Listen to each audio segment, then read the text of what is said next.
নবী পাকের একজন সাহাবী আল্লাহ নবীকে জিজ্ঞাসা করেছিলেন, ইয়া রাসূলুল্লাহ হাবিবাল্লাহ, মাতা সা, হুজুর কিয়ামত কবে হবে? ও আমার ভাইরা, আল্লাহ নবী ওই সাহাবীকে ঘুরিয়ে জিজ্ঞাসা করেছিলেন, ও বাবা সাহাবী, তুমি কিয়ামতের সংবাদ দিচ্ছ, কিয়ামতের খবর দিচ্ছ, কিয়ামতের জন্য কি অর্জন করেছো বলো, কিয়ামতের জন্য কি সঞ্চয় করেছো বলো।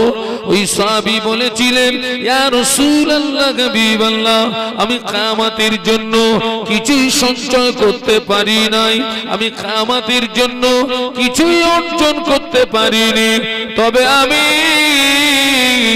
আল্লাহ আল্লাহর রাসূলকে ভালোবেসেছি।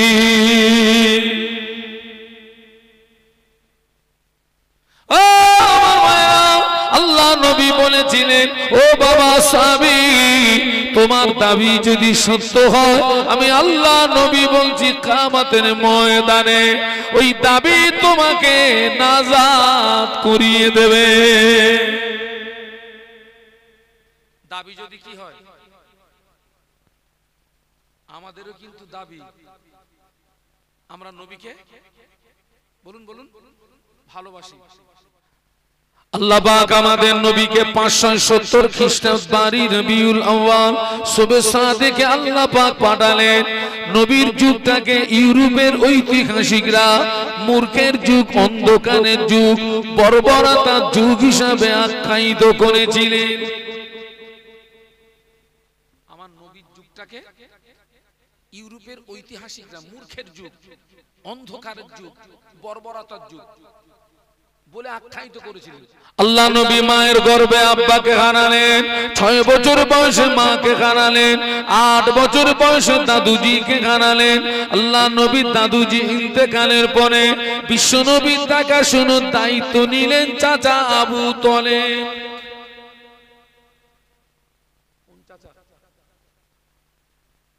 মায়ের গর্ভে আব্বা হারালেন, 6 বছর বয়সে, একটু বলুন না, কথা বলুন, মা হারালেন, 8 বছর বয়সে দাদু হারালেন। একটা বাচ্চা সবচেয়ে আদর যত্ন যাদের কাছে পায়, আমার নবী 8 বছর বয়সে এখন রাসূলুল্লাহকে দেখাশোনার দায়িত্ব নিয়েছেন চাচা আবু তলেব। আর আবু তলেব হচ্ছেন ওই জমানার কাবার মুতাওয়াল্লি। আপনাদের মসজিদের মুতাওয়াল্লি আছে না? তো আবু তলেব হলেন ওই জমানার কাবার মুতাওয়াল্লি এবং তিনি হচ্ছেন হাসিম বংশের নেতা। এক কথায় তিনি খুব পাওয়ারফুল মানুষ। আল্লাহ নবী আবু তলেবের তত্ত্বাবধানে থাকাকালীন 40 বছর বয়সে আল্লাহ পাক আমাদের নবীকে রিসালাতের দায়িত্ব দিলেন তথা নবুয়তের দায়িত্ব দিলেন। একটু বলুন সুবহানাল্লাহ। আমাদের নবী নবুয়ত পান কত বছর বয়সে? 40। এই নবুয়ত পেয়েছেন মানে অটোমেটিক দায়িত্ব এসে গেছে। ও আল্লাহ নবী দায়িত্ব পাওয়ার সঙ্গে সঙ্গে 3 বছর গোপনে গোপনে গোপনে গোপনে বন্ধু বান্ধব আত্মীয় স্বজনের কাছে আল্লাহ পাকের দাওয়াত পৌঁছে দিলেন। একটু মহব্বতে বলুন। দায়িত্ব পেয়ে তিনি কিন্তু ঘরে বসে থাকলেন না, 3 বছর গোপনে গোপনে আত্মীয় স্বজন বন্ধু বান্ধব। 3 বছর পরে আল্লাহ নবী প্রকাশ্য ময়দানে নামলেন। আল্লাহ নবী দাওয়াত দিলেন, ও মক্কাবাসী পড়ে নাও লা ইলাহা ইল্লাল্লাহ মুহাম্মাদুর রাসূলুল্লাহ, আল্লাহ ছাড়া কোনো উপাস্য নাই, আমি মুহাম্মদ আল্লাহর প্রেরিত পয়গম্বর। একটু বলুন সুবহানাল্লাহ। আচ্ছা ভাই, আমি একটু আগে নবীর যুগের কথা বলেছি, ওই সময়ে এই দাওয়াত দেওয়াটা সহজ না কঠিন? আমি যদি এখন কোন অমুসলিম পাড়ায় গিয়ে যদি দাওয়াত দেই, আমার দাওয়াত কেউ নেবে? আরে আমারে পাগল বলে তাড়াবে না? তাড়াবে না, তাড়াবে না, তাড়াবে না। তো আল্লাহ নবী যখন দাওয়াত দিচ্ছে, একটা অন্ধকার সমাজ, অন্ধকার সমাজ আল্লাহ নবী যখন প্রকাশ্য দাওয়াত দিতে লাগলেন, দেখতে পাওয়া গেল কুফারের কোনাদের ভিতর থেকে দুজন পাঁচজন করে তারাও প্রকাশ্য আল্লাহর নবীর হাতে হাত দিয়ে ঈমানের কলেমা পড়ে মুসলমান হয়ে যায়। একটু মহব্বতে বলুন না, একটু তাকবীর দেন তো, নারায়ে তাকবীর। আল্লাহর নবী প্রকাশ্য দাওয়াত দিচ্ছেন আর কুফারে কুরাইশদের ভিতর থেকে দুজন পাঁচজন করে তারাও প্রকাশ্য ইসলাম গ্রহণ করছেন। একটু সুবহানাল্লাহ বলুন। কিন্তু আবু জাহাল, আবু লাহাব, উতবা, সাইবা এরা হচ্ছে ওই জমানার গুন্ডা বাহিনী। কি বাহিনী রে বাবা? গুন্ডা বাহিনী। আবু জেহেলকে আপনার পুঁতে দেওয়া আছে কোথায় জানেন? কোথায়? সারা জীবন তো শুনেছেন, আবু জেহেলকে পুঁতে দেওয়া কোথায়?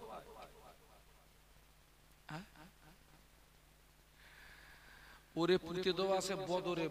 বদর কোথায় বলেছি? বদরের ময়দানে। গেল বছরে আল্লাহ আমাকে একটু উমরায় নিয়ে গেছিলেন। এই আমার আগে যে হুজুর হজ করেছিলেন উনিও গেছিলেন। তো ওই আবু জেহেলকে যেখানে পুঁতে দেওয়া আছে ওখানে যাওয়ার পরে আমার সাথী সঙ্গী যারা তারা বলতেছে, হুজুর একটা অনুমতি দেবেন। আমি কি বলছি, আবু জেহেলের কবরে একটু মুতে দেবো। তো ওর জন্য আবার অনুমতি লাগে? মুতবিতা মুতে দে, অনুমতি নেওয়ার কি আছে? ও যা কাজ করেছে, যেটা খেদমত পাওয়ার করে দে। আবু জেহেলের টোটাল বাড়ি হচ্ছে পেশাব আর পায়খানা ঘর। আপনারা খুশি না খুশি না? হ্যাঁ, হাজিরা যায় ওর ঘরে গিয়ে মুতে, হাজিরা যায় ওর বাড়ি গিয়ে পায়খানা করে। এমন কাজ করে গেছে ও, ঘরটা পায়খানা আর মাল যেখানে শুয়ে আছে একেবারে পেশাব করে শেষ।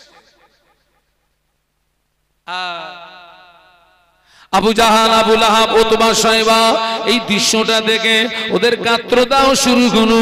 মুহাম্মদ যেভাবে নতুন ধর্ম প্রচার করছে, আমাদের দলীয় মানুষ যেভাবে মুহাম্মাদের দলে আশ্রয় নিচ্ছে, আমরা যদি মুহাম্মাদের কাজের গতি না রুখি, ভবিষ্যতে এমন একটা দিন আসবে যেদিন আমাদের আর কোনো অস্তিত্ব থাকবে না।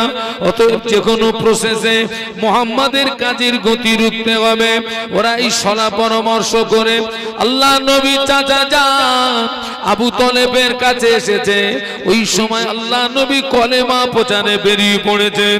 আবু জাহাল, আবু লাহাব, উতবা, সাইবা আবু তলেবকে বলেছিল, ও আবু তলেব, তুমি তোমার ভাইপোকে বলো না, তোমার ভাইপো যদি মক্কার নেতা হতে যায় আমরা তাকে নেতা বানিয়ে দেব।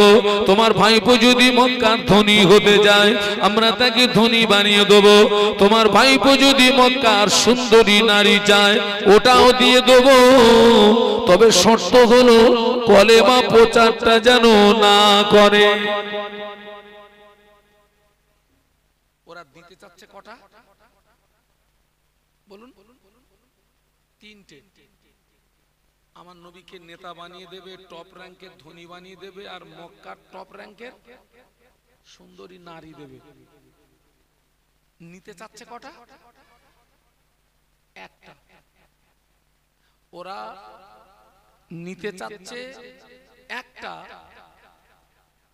আর আমার নবীকে দিতে চাচ্ছে তিনটে। ও আমার ভাইরা, আবু তলেবকে বলে আসলো, আবু তলেব তোমার ভাইপো আমাদের দেওয়া দাবি মেনে নিয়ে কলেমা প্রচার বন্ধ করে তো ভালো, এরপরে যদি কলেমা প্রচার বন্ধ না করে আমরা তোমাকে হুঁশিয়ারি দিচ্ছি আজকে থেকে তোমার ভাইপোকে আর জায়গা দিতে পারবে না। এরপরে যদি তোমার ভাইপোকে জায়গা দাও আমরা তোমার বিরুদ্ধে যুদ্ধ ঘোষণা করব। আমরা যে দিন পেয়েছি, ইসলাম পেয়েছি বাবা, এই দিন ইসলামকে প্রতিষ্ঠিত করতে গিয়ে আমার নবীকে কত কষ্ট স্বীকার করতে হয়েছে জানেন? মার খেতেও জানেন, গায়ের রক্ত দিতে হয়েছে জানেন। ওরা জানে যে মুহাম্মদ সাল্লাল্লাহু আলাইহি ওয়াসাল্লামের পাশে দুনিয়াবি দিক দিয়ে খুঁটি হিসাবে কাজ করছে কে? চাচা। কোন চাচা? আবু তালেব। এই খুঁটিটাকে যদি ভেঙে দিতে পারি তো মুহাম্মদকে জব্দ করা খুব সহজ। ঠিক সেই খেলাটা খেললো। ওকে বলছে আবু তালেব, তোমার ভাইপো আমাদের দেওয়া দাবি মেনে নিয়ে কলেমা প্রচার বন্ধ করে দেয় তো ভালো, যদি না দেয় তাহলে আজকের থেকে অনুরোধ করছি তুমি যেন তোমার ভাইকে আর জায়গা দিও না, যদি দাও তাহলে আমরা কিন্তু তোমার বিরুদ্ধে যুদ্ধ ঘোষণা করবো। কারণ আবু তালেব কাবার মোতাওয়াল্লি হলেও, হাশিম বংশের নেতা হলেও, সমাজ বলে একটা কথা আছে না বাবা, আবু তালেবের ভয় লাগবে না? লাগবে না। আবু তালেব এখন উভয় সংকটে, আমার নবীকে জায়গা দিয়ে আমি কি করি? ওরা আবু তালেবকে হুইপ জারি করে বাড়িতে এসে অঙ্ক কষছে। আবু তালেবকে যা বলে এসেছি সিদ্ধান্ত একটা নিতে হবে। আল্লাহ নবী কলেমার দাওয়াত দিয়ে বাড়ি ফিরলেন। আবু তালেব আমার নবীকে একটি নির্জন কক্ষে ডেকে নিয়ে বললেন, বাবা মুহাম্মদ, তোমার জন্য খুশির সংবাদ। আল্লাহ নবী মনে করলেন কোন কাফের মনে হয় ইসলাম গ্রহণ করেছে। ও আমার ভাইরা, একটা কাফের যদি ইসলাম গ্রহণ করত, আল্লাহ নবীর বুকটা যেন 50 হাতের মতো লম্বা হয়ে যেত। বলা যায় না, একটা কাফের ইসলাম গ্রহণ করলে নবীর মনটা আনন্দে, আল্লাহ নবীর মনটা আনন্দে ভরে উঠত। চাচা যান, কি খুশির সংবাদ! ও মুহাম্মদ, মক্কার বিশিষ্ট ব্যক্তিরা আমায় বলে গেল, তুমি যদি মক্কার নেতা হতে চাও তারা তোমায় নেতা বানিয়ে দেবে, ধনী হতে চাইলে ধনী বানিয়ে দেবে, সুন্দরী নারী চাইলে নারী দেবে, তবে শর্ত হলো বাবা, কলেমা প্রচারটা করা যাবে না। আল্লাহ নবী বলেছিলেন, চাচা যান, চাচা যান, আপনি ওদেরকে বলে দিন যদি ওদের দ্বারাতে সম্ভব নয়, ওরা যদি আমার এক হাতে আসমানের চাঁদ এনে দেয়, অপর হাতে যদি আসমানের সূর্য এনে দেয়, এক হাতে আসমানের চাঁদ, অপর হাতে যদি আসমানের সূর্য এনে দেয়, তথাপিও মুহাম্মদ আল্লাহর দেওয়া দায়িত্ব কলেমা প্রচারটা বন্ধ করতে পারবে না। একটু মহব্বতে বলা যায় না? তাকবীর দেন তো, নারায়ে তাকবীর।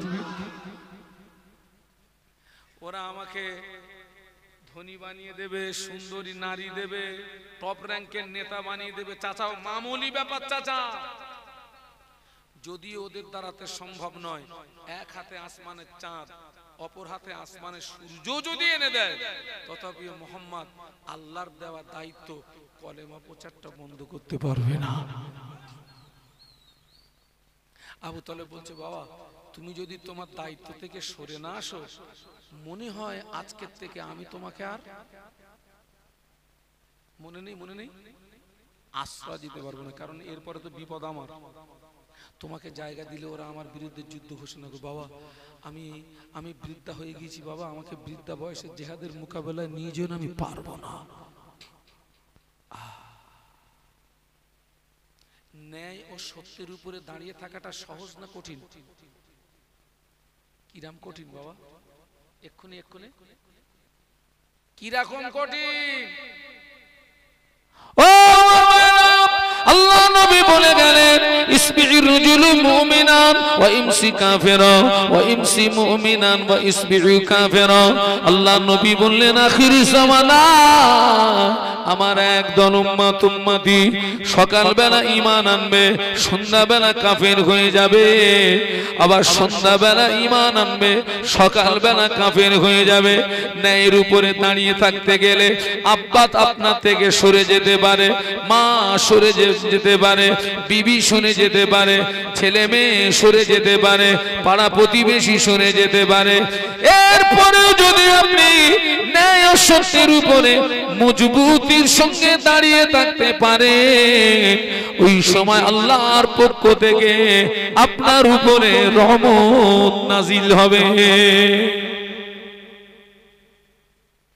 জায়গাটা খুব শক্ত, ন্যায় ও সত্যের উপরে দাঁড়িয়ে থাকাটা। বাপ চিন্তা করতেছে, ছেলের যদি এখন আমি নামাজের কথা বলি, ও যদি আমার খাওয়া দেয়, বাপটা এখন বুড়ো হয়ে গেছে, আয়টাই তো করতে পারে না।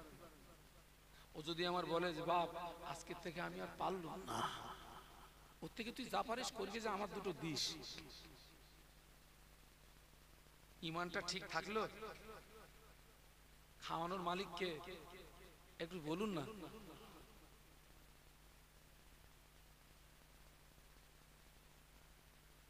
ও আল্লাহ নবী বলেছিলেন আখিরি জামানা হাতের তালুতে আগুন টাকা যত না কষ্ট হবে, তার চেয়ে আরো বেশি কষ্ট হবে ঈমান নিয়ে বেঁচে থাকা।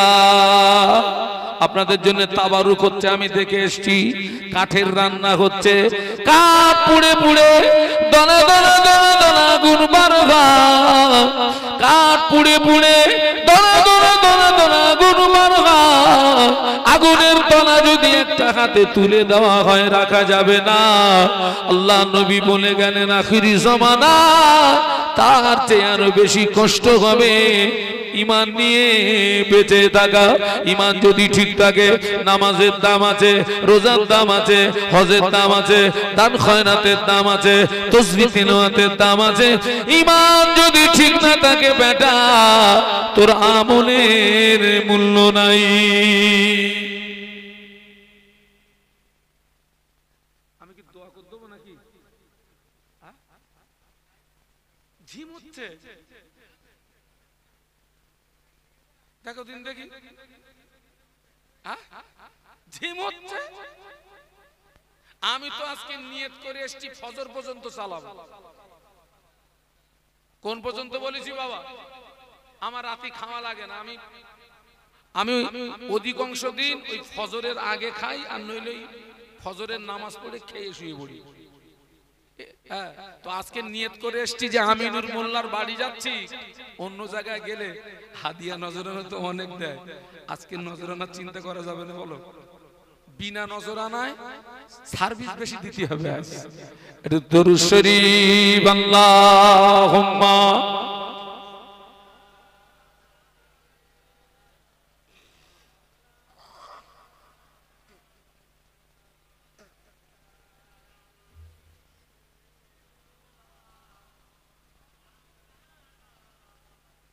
मुझे राज गए अपनी खुशकिस्मती पर,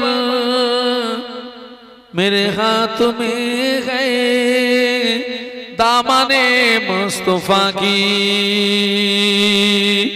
नगम है फुआर का न तूफा का परोआ, मैं डूबूंगा फिर भी किनारा करूंगा। अल्लाहुम्मा पढ़ो बाबा, ছেলেরা জবান খুলে পড়ো। মাশাআল্লাহ মাশাআল্লাহ।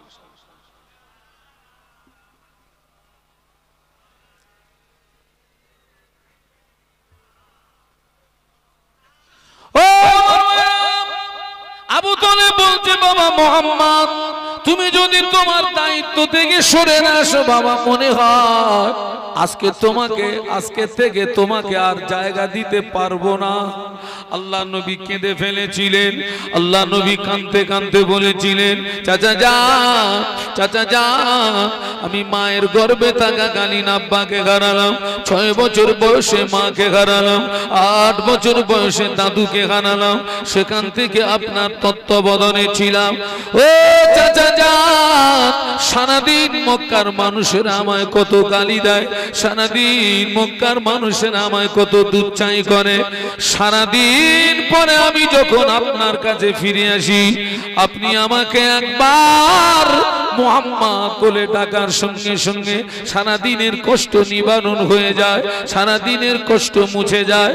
ও চাচা যান, আজকে যদি আপনি আমাকে আশ্রয় না দেন, জায়গা না দেন, আমি মুহাম্মদ এটি জানবো পৃথিবীর জমিনে মুহাম্মাদের পাশে দাঁড়ানোর মতো কেউ নাই, পৃথিবীর জমিনে মুহাম্মাদের আহা বলার মতো কেউ নাই, পৃথিবীর জমিনে মুহাম্মাদের চোখের পানি দেখার মতো কেউ নাই। ও চাচা যান, আপনি আমাকে আশ্রয় দেবেন কিনা, আপনি আমাকে জায়গা দেবেন কিনা, ওটা আপনার ব্যক্তিগত ব্যাপার, তবে আপনি আমাকে আশ্রয় দেন আর না দেন, আমি মুহাম্মদ আল্লাহর দেওয়া দায়িত্ব আমি কলেমা প্রচারটা বন্ধ করতে পারবো না। এর নাম নবী, এর নাম কি? এতদিন জানতাম আমার পাশে কেউ থাকা না থাকা আমার, আজকের থেকে জানবো আমার। তাই বলে চাচা কাজটা বলো বন্ধ হবে না, একটু মহব্বতে বলুন না সুবহানাল্লাহ। যতই হোক ভাইপো তো, চাচা ভাইপোর মধ্যে একটা আন্তরিক টান থাকে না থাকে না। আবু তালেব কেঁদে ফেলেছে।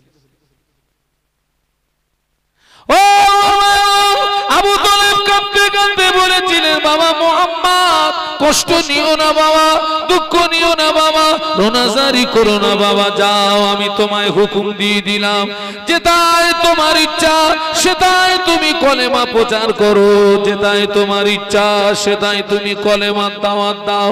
আবু তালেব যতদিন পৃথিবীর জমিনে জীবিত আছে দেখে নিতে চায় মক্কার কোন শক্তি মুহাম্মদকে ক্ষতি করতে পারে। ওই দিনে বিশ্ব নবী কান্না ভরা চোখে হেসে ফেলেছিলেন। সুবহানাল্লাহ। আজকে থেকে তোমাকে খোলা অর্ডার দিয়ে দিলাম, যেখানে ইচ্ছা সেখানে কলেমা প্রচার করো। একটু মহব্বতে বলুন না সুবহানাল্লাহ। 13 বছর নবী মার খেলেন। বাবা কত বছর বলেছি? 13 বছর। আল্লাহ নবী মার খাওয়ার পরে কি দাওয়াত বন্ধ করতেছিলেন? আল্লাহ নবী একদিন মনে করেছিলেন আমি আর দাওয়াত নিয়ে যাব না, এরা তো আমার কথা নিচ্ছে না, বরং এরা আমার প্রতি জুলুম করছে, অত্যাচার করছে। আল্লাহ বললেন, হাবিব কে তোমার দাওয়াত মানবে না না মানবে ওই দায়িত্বটা তোমার নয়, তোমার দায়িত্বটা দাওয়াত পৌঁছানো। তোমার দায়িত্ব কি? দাওয়াত। কে নেবে না নেবে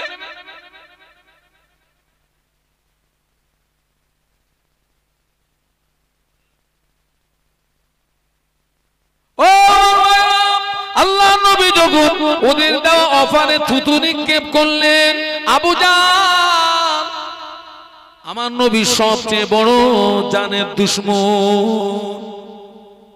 এই শয়তান সম্পর্কে কি হয় একটু জোরে বলেন।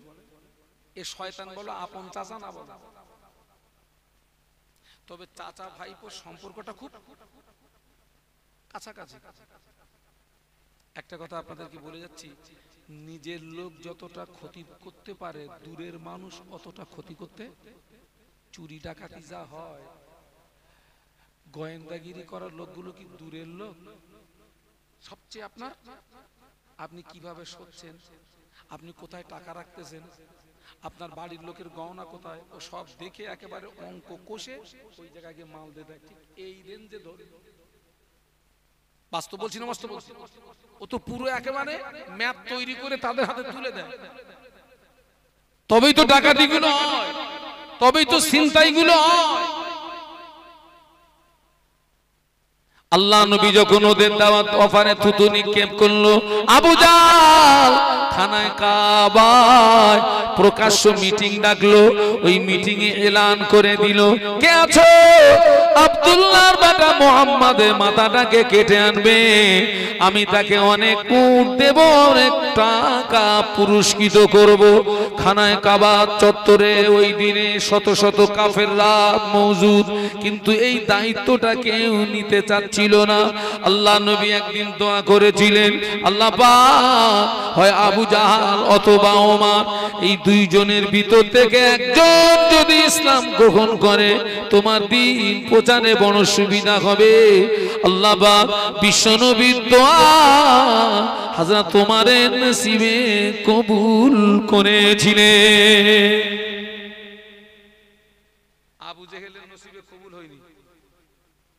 সেদিন খানায় কাবার চত্বরে এরকম সব শত শত কাফেররা মওজুদ।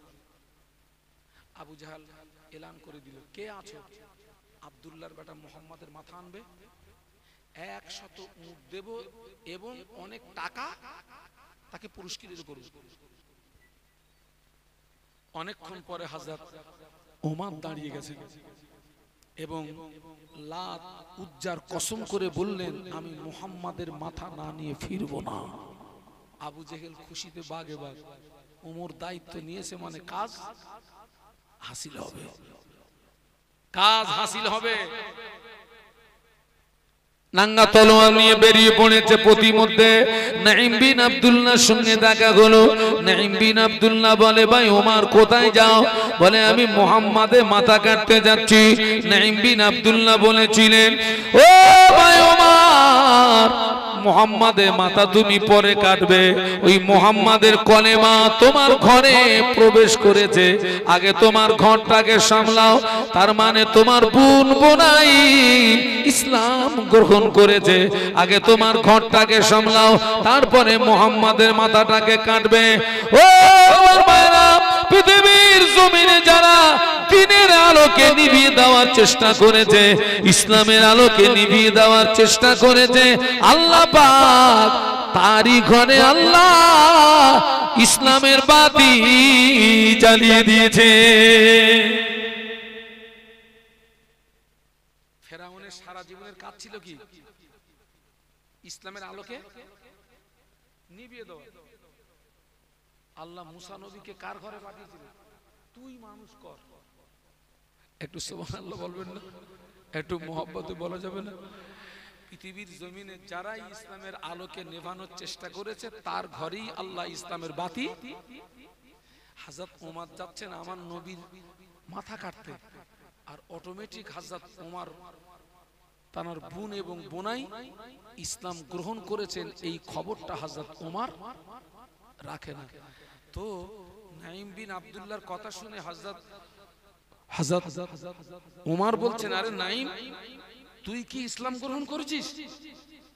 সত্যি কিন্তু ওই নাঈম বিন আব্দুল্লাহ উনি সত্যি ইসলাম গ্রহণ করেছেন, কিন্তু উনি চিন্তা করছেন, এখন যদি আমি বলি হ্যাঁ, ওর হাতে তলোয়ার, আগে তো আমারে মেরে দেবে।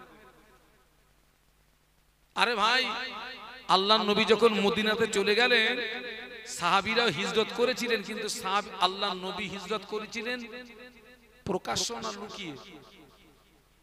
গোপনে গোপনে। সাহাবীরাও গোপনে গোপনে অনেক। হ্যাঁ, তবে হযরত ওমর রাদিয়াল্লাহু আনহু যেদিন হিজরত করেন, রাতের বেলা না, দিনের বেলা। একটু সুবহানাল্লাহ বলবেন না? আমি সে জায়গায় যাচ্ছি। নাঈম বিন আব্দুল্লাহ চিন্তা করছেন, এখন যদি আমি বলি যে হ্যাঁ আমি ইসলাম গ্রহণ করেছি, ওর হাতে তলোয়ার, তো আমাকে মেরে দেবে। তো উনি একটা মান্তিক চাল মেরে দিলেন। উনি বললেন, আমি আমার বাপ দাদার ধর্মের উপরে প্রতিষ্ঠিত আছি। হযরত ওমর তখন বুঝেছেন বাপ দাদার ধর্ম মানে আমাদের পৌত্তলিক ধর্মের উপরে প্রতিষ্ঠিত, কিন্তু উনি বাপ দাদার ধর্ম মানে বোঝাতে চেয়েছেন জাতের পিতা আমি কে বলেছিলাম? ইব্রাহিম। হযরত নবী ইব্রাহিমের ধর্ম আর আমাদের নবীর ধর্ম এক। একটু জোরে বলুন। উনি বাপ দাদা মানে নবী ইব্রাহিম খলিলুল্লাহর কথা বলেছেন, কিন্তু এইটা হযরত ওমর। আচ্ছা ঠিক আছে, দাঁড়া, আমি ঘরটা সামলিয়ে আসি, দাঁড়া। উনি যখন বোন বোনাইয়ের ঘরের দিকে যাচ্ছেন, তখন ওনার বোন এবং বোনাইকে একজন সাহাবী ঘরের ভিতরে কোরআন শোনাচ্ছিলেন। হযরত ওমর ঠিক এই রকম সময় বোন বোনাইয়ের ঘরের দরজায় হাজির, গিয়ে 11,000 ভোল্টেজ পাওয়ার, দরজা খুলে দে। পাওয়ারটা কত বলেছি? 11,000 ভোল্টেজ। দরজা খোল।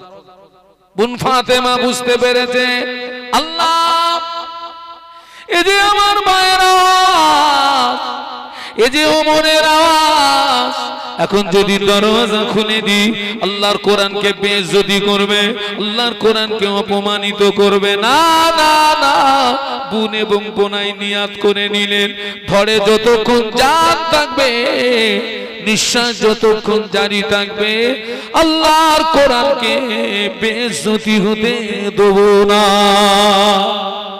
যদি বলা যায় না, যে সাহাবী কোরআন শোনাচ্ছিলেন, ওই সাহাবী একটা গোপন জায়গাতে চলে গেলেন, কোরআন শরীফের সেই অংশটাকে একটা গোপন জায়গাতে